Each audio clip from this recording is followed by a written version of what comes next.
Welcome to the inaugural episode of the Female Political Strategy Podcast. I'm Reaux. And I'm Lilith. And I'm Elle. You may recognize Lilith and I's voice from the Female Dating Strategy Podcast, which we launched in March 2021. If you're already familiar with it, thank you for your continued support of FDS and its spinoffs. If not, after you finish listening to this, you might want to familiarize yourself with the meanest female-only podcast on the internet. Check the links below. Now, you may be wondering, why do a politics-focused podcast? Well, Lilith and I had been doing the FDS podcast for months, and we realized we had a lot more things we'd like to talk about, a lot more social and political pressures on women that we'd like to examine, a lot more guests we'd like to interview that were really outside the scope of things we would normally discuss on the FDS podcast, which is pretty centrally focused on sex and dating. We were making our short list of people we'd love to talk to, and it seemed wildly inappropriate to ask someone like Chimamanda Ngozi Adichie, "Hey girl, how's your dating life going?" While I'm sure they have absolutely stellar insight, clearly that is a waste of their particular expertise.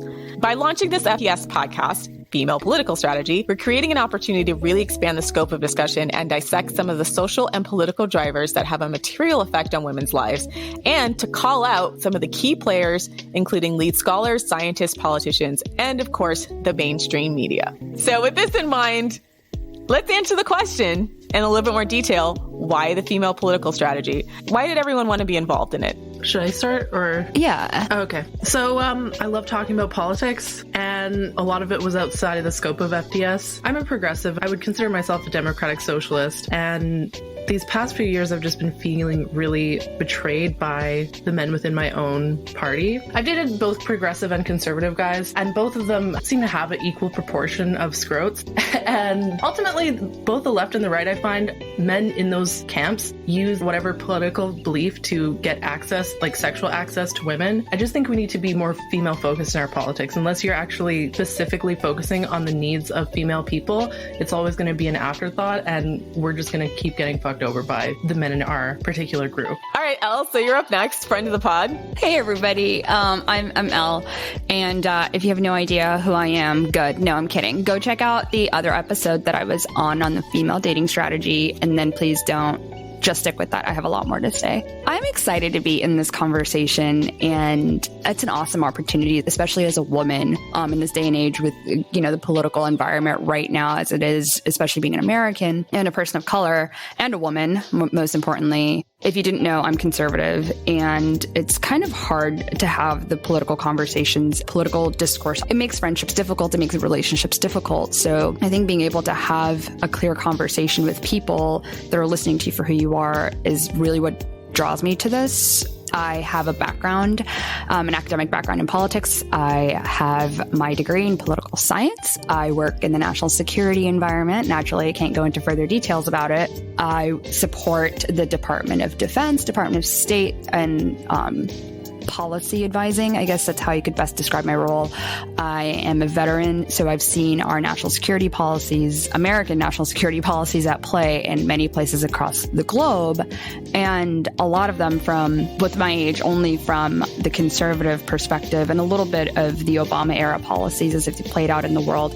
So it's interesting because I don't really get to have the large-scale, macro-level conversations that I would like to have with too many people. I think a lot of people are just engrossed with what they see on TV and what we're told is important, the hot-button issues that people come to think of, which is LGBTQ, abortion, gun rights, which are all important to me, but I'd love to have just a different, nuanced conversation, which is what I'm excited to talk to you guys and everyone in the audience about. So for those of you who've listened to the Female Dating Strategy podcast, I've talked a little bit about my background. I'm a person who grew up very poor. I was raised by a single mother. I was also very mired in Christian conservative culture. I was able to pull myself up by my bootstraps, go to school, eventually got a master's degree, then worked and became a white-collar professional. As I changed in both my economic background, a lot of my politics also changed. As a person who's pretty much been left my entire life, but who at first was more on the culture issues, maybe more moderate, one of the things that inspired me to pushed for more progressive policies, at least when it came to social policies, was the arguments of LGBTQ rights, which was very prominent.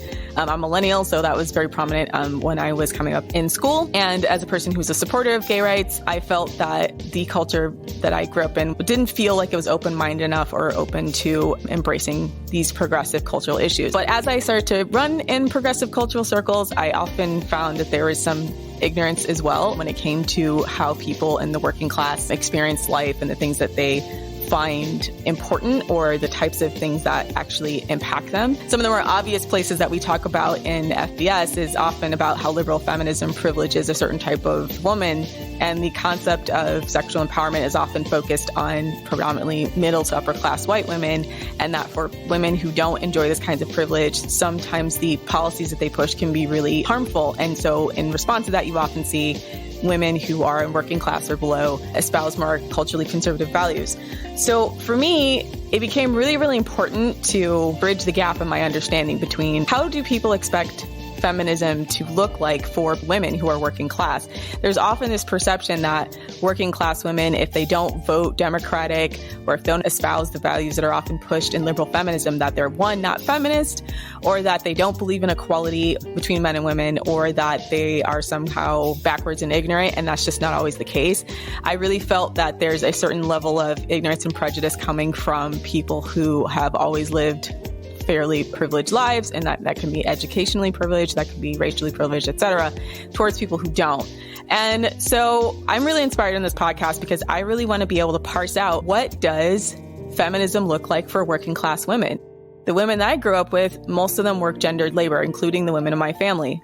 My grandmother was a maid, she worked as a nanny, and she did professions that are often 90% female. And professions that are 90% female are often paid less than professions that are traditionally blue-collar work for men, which because they're more dangerous, get paid more, which creates a dependency among working class women on men. So their feminism doesn't necessarily look like liberal feminism, where it's strictly gender neutral. Or even radical feminism. Yeah, true. Or radical feminism, meaning their version of gender neutrality seems to rely really heavily on white-collar work.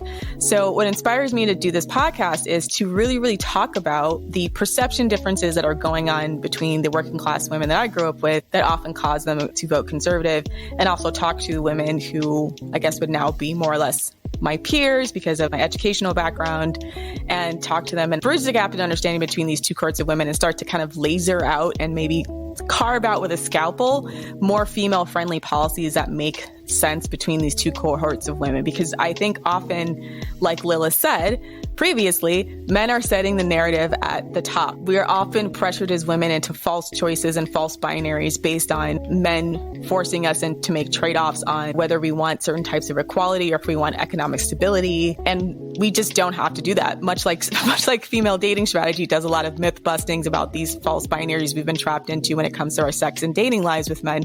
We believe there's room to examine that from the political space.